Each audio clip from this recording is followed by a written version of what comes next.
Assalamualaikum warahmatullahi wabarakatuh. Kembali lagi dengan Fordi Channel. Pada kesempatan kali ini kita akan belajar bersama mengenai bentuk-bentuk contoh soal PPG, baik itu PPG Daljab maupun Prajab. Tentunya soal terbaru yang sudah dikeluarkan pada tes-tes sebelumnya. Barangkali nanti kedepannya akan ada lagi bentuk soal yang mirip bisa menjadi bahan referensi. Oke, sebelum masuk ke pembahasan, tak lupa kami mengingatkan tolong dibantu subscribe, like, dan komen terlebih dahulu agar mendapatkan informasi video terbaru dari kami. Oke, langsung saja ke pembahasannya.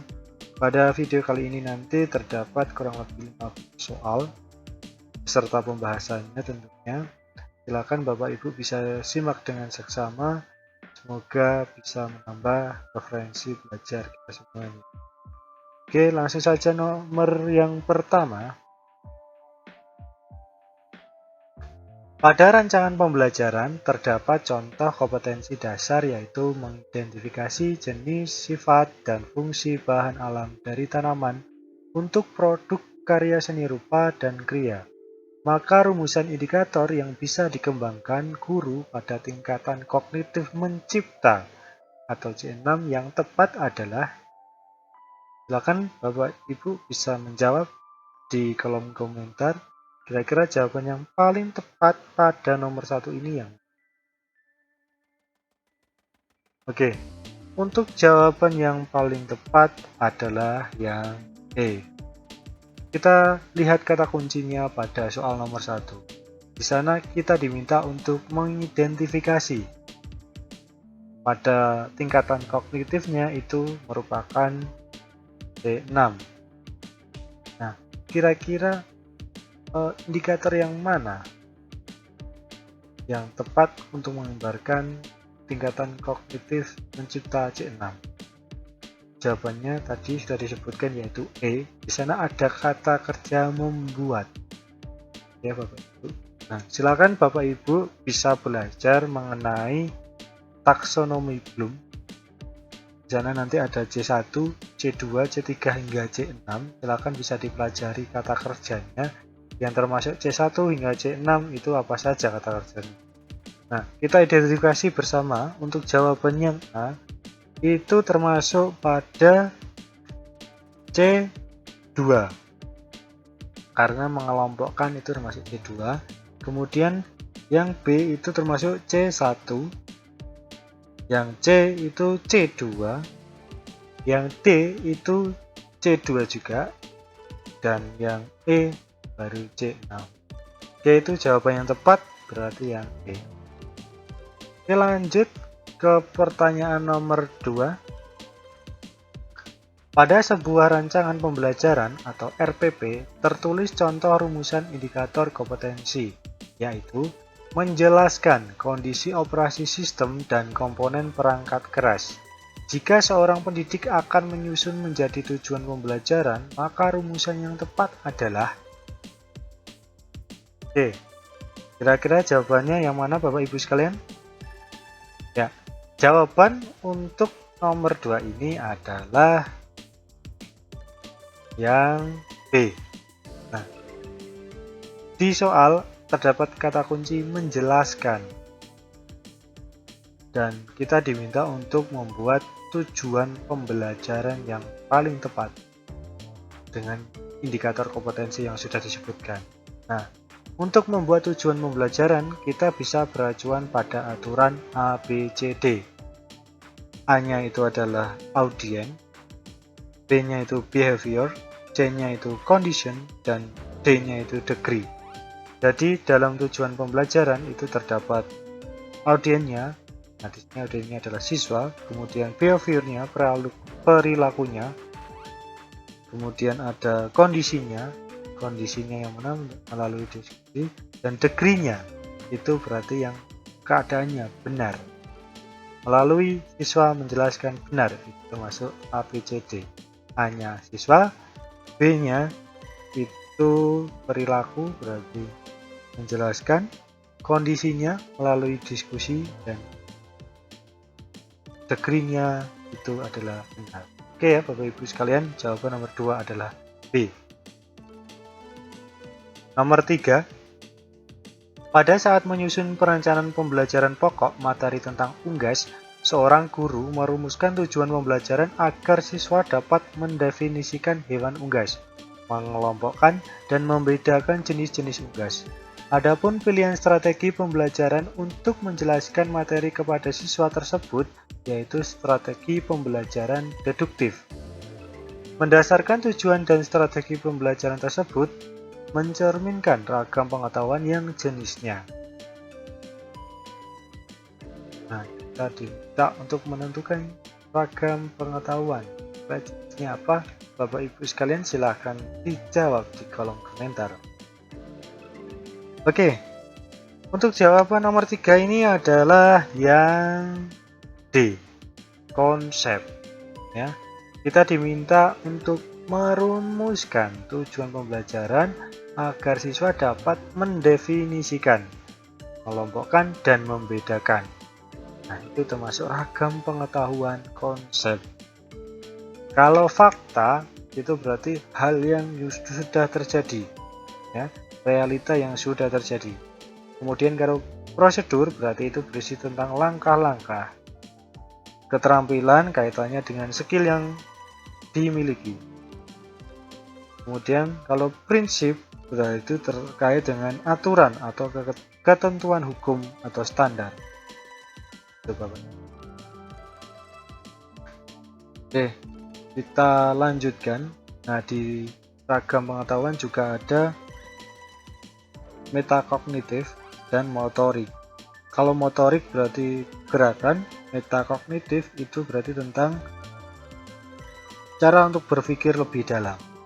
Oke, itu ya, bisa dipelajari lebih lanjut. Oke, lanjut nomor 4.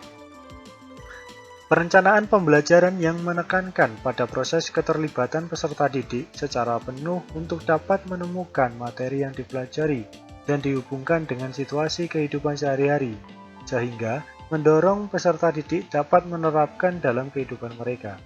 Pilihan strategi pembelajaran yang tepat yaitu D. Kira-kira jawabannya yang mana? Silakan bisa dijawab. Ya. Jawaban yang tepat untuk nomor 4 adalah yang E, kontekstual. Kita diminta untuk menemukan hal-hal yang berhubungan atau situasi di kehidupan sehari-hari, serta mendorong siswa dapat menerapkan dalam kehidupan mereka. Nah, itu termasuk dengan kontekstual. Nah, pada strategi pembelajaran itu terdapat banyak, kurang lebihnya ada 8, ya. Ada kooperatif, itu merupakan strategi yang melibatkan kerjasama siswa dalam kelompok kecil. Kemudian berbasis proyek, ya, itu siswa belajar melalui pengalaman langsung dalam menghadapi tugas proyek nyata. Kemudian berbasis masalah atau problem solving, itu strategi yang melibatkan pemecahan masalah nyata atau skenario yang menantang bagi siswa. Kemudian ada lagi berbasis inquiry. Itu artinya siswa mengembangkan pertanyaan, menyelidiki topik, dan menemukan jawaban mereka sendiri. Jadi tingkatnya kognitif. Kata kuncinya inquiry tentang kognitif. Kemudian ada lagi berbasis teknologi, berarti menerapkan teknologi pembelajaran, teknologi yang terbaru, bisa daring.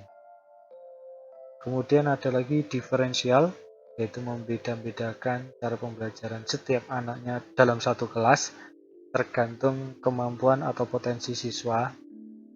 Kemudian ada lagi berbasis game, ya, itu lebih edukatif.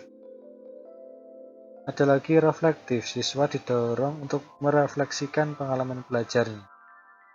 Itu untuk jenis-jenis strategi pembelajaran.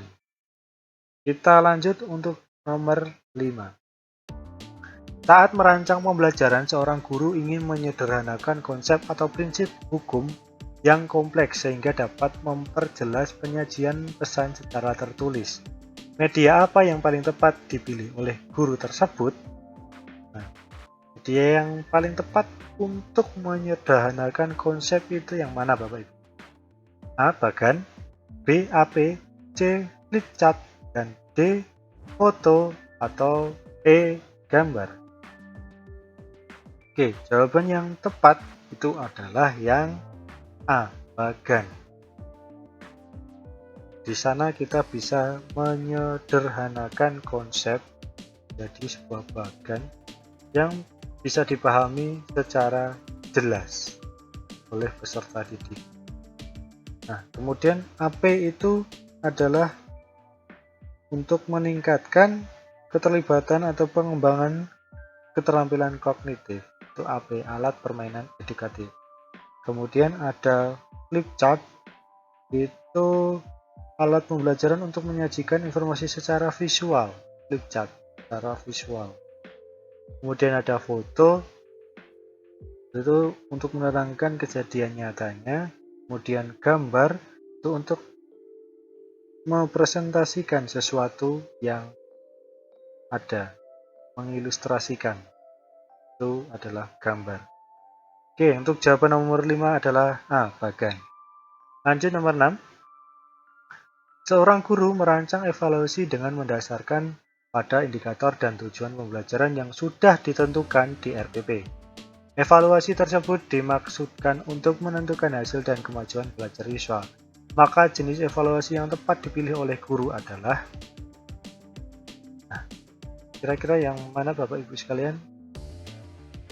Oke, jawaban nomor 6 yang paling tepat adalah yang B. Evaluasi sumatif.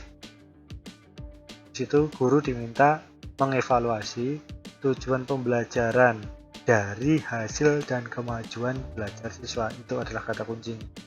Itu termasuk penilaian evaluasi sumatif. Oke, ya. Nah, di evaluasi itu terdapat beberapa jenis.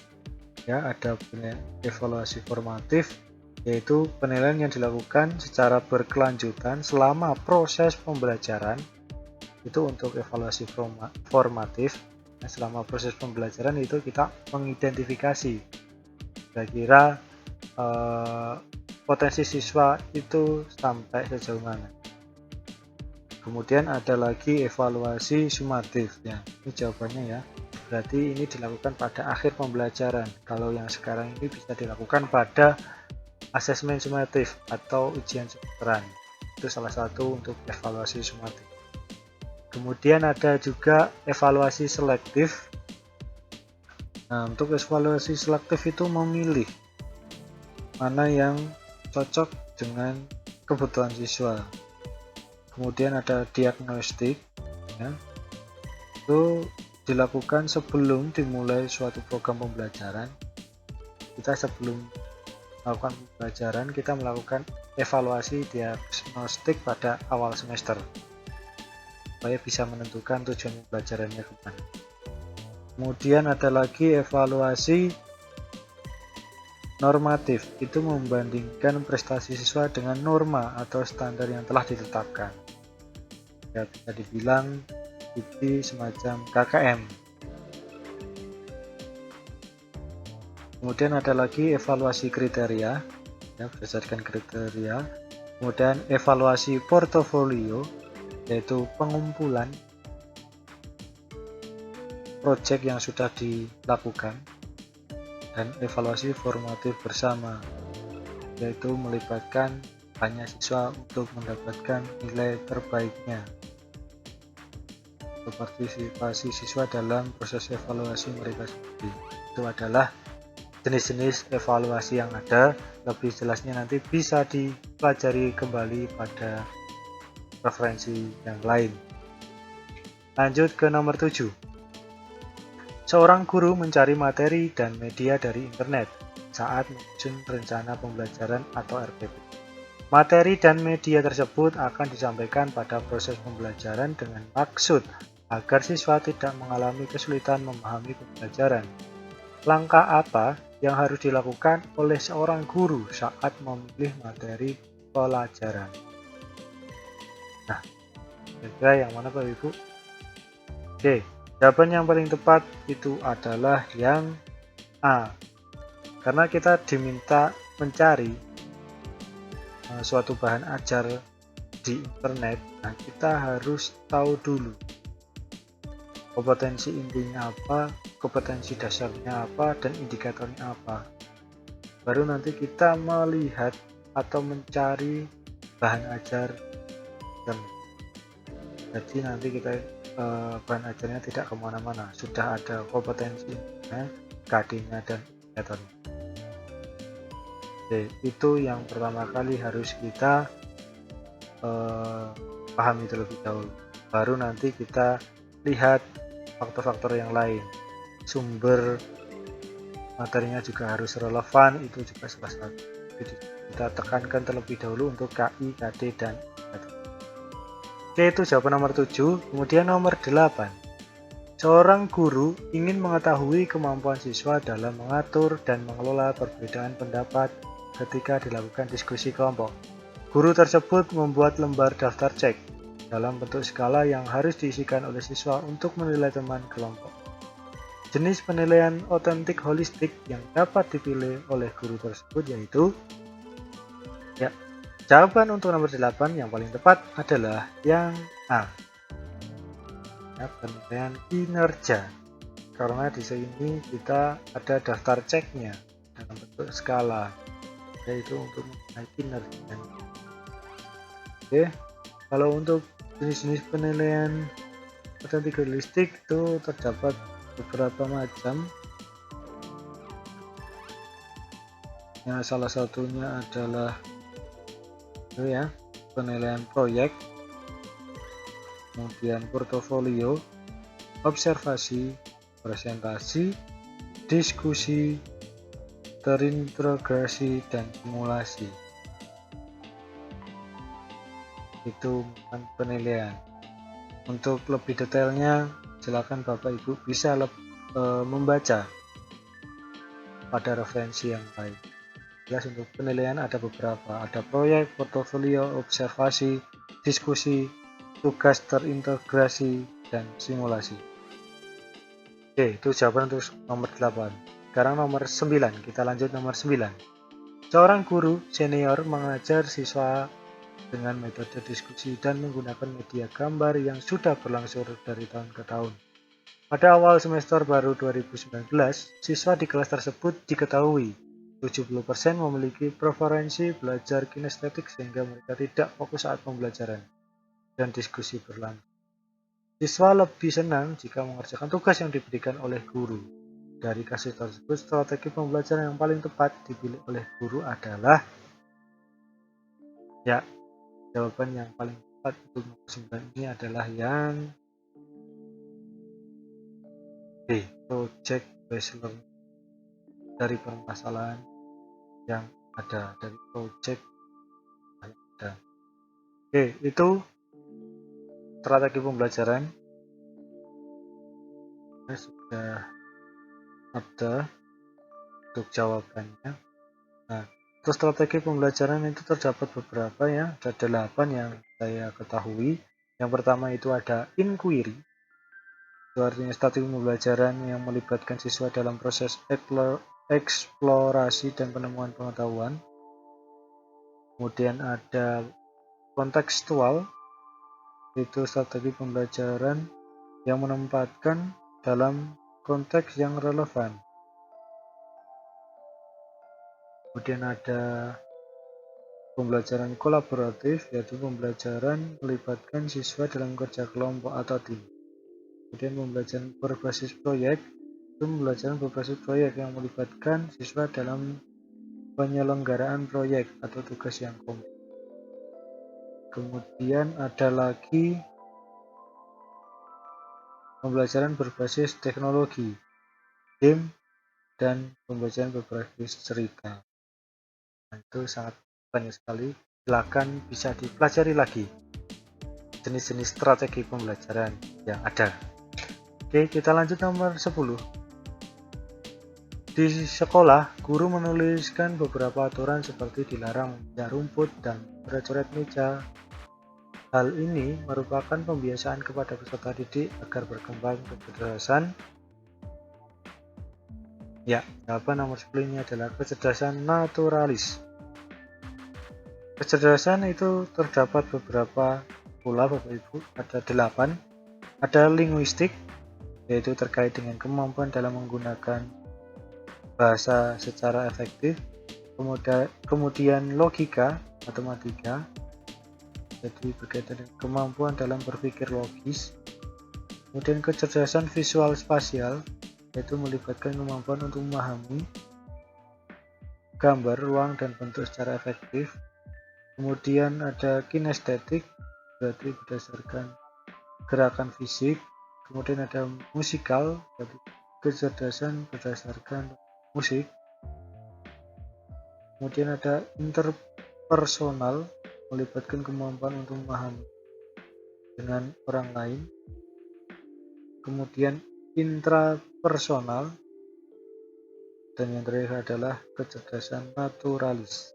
Ya, untuk jawaban nomor 10. Oke, lanjut nomor 11. Seorang guru mendapati beberapa siswa yang belum selesai mengumpulkan tugas pada tenggang waktu yang telah diberikan dikarenakan banyaknya tugas yang menumpuk dari mata pelajaran lain. Jika seandainya Anda sebagai guru, apa yang Anda lakukan? Jawaban yang paling tepat untuk nomor 11 ini adalah yang A, memberikan fasilitas berdiskusi. Nah, di sini kita berperan sebagai fasilitator. Jadi kita lebih baik untuk memberikan fasilitas daripada memberikan masukan atau memberikan teguran. Itu kurang begitu efektif. Lebih efektifnya kita minta untuk memberikan fasilitas, berdiskusi untuk menyelesaikan masalahnya, mencari jalan keluar adalah tugas seorang guru. Oke, itu jawaban nomor 11. Yang paling tepat adalah yang A. Nomor 12. Salah satu tugas wali kelas setiap kenaikan kelas harus menentukan 3 siswa terbaik untuk menerima hadiah dari sekolah. Jika Anda sebagai wali kelas, maka hal yang akan Anda lakukan dalam menentukan siswa urutan 1, 2, dan 3 berdasarkan A, nilai rata-rata, rapot, B, kepribadian dan nilai rapot, C, nilai rapot dan CP non-akademik, D, keterlibatan kepengurusan organisasi, E, prestasi akademik dan non-akademik. Nah, jawabannya yang paling tepat adalah yang E tentunya, prestasi akademiknya dan non-akademik. Jadi akumulasi dari kedua hal tersebut. Oke, lanjut nomor 13. Terdapat peserta didik yang mengadu kepada guru bahwa ia selalu melakukan tugas piket kebersihan kelas sendiri. Anggota yang lain tidak mau terlibat membersihkan kelas. Mereka memaksa dan mengancam. Jika melaporkan hal tersebut pada wali kelas, sebagai guru yang mengetahui hal tersebut, apa yang akan Anda lakukan? Silakan Bapak Ibu bisa cermati jawabannya. Ini jawabannya sebenarnya baik, ya, tapi ada yang lebih baik. Ya, jawabannya yang paling tepat ini 13 adalah yang E. Kembali lagi ya Bapak Ibu, kita sebagai guru itu sebisa mungkin memberikan fasilitas atau memfasilitasi pertemuan diskusi untuk menentukan sebuah solusi supaya tidak terjadi miskomunikasi. Oke Bapak Ibu ya, jawaban nomor 13 yang B. Nomor 14. Para siswa berasal dari berbagai latar belakang yang berbeda, mencakup budaya, nilai-nilai, tingkat ekonomi maupun tingkat. Terhadap berbagai perbedaan itu, sikap guru sebaiknya adalah, ya, jawabannya paling tepat adalah yang E. Peka terhadap perbedaan dan berperan menumbuhkan sikap saling menghargai antar siswa satu dengan yang lain. Kita harus berikan contoh yang terbaik.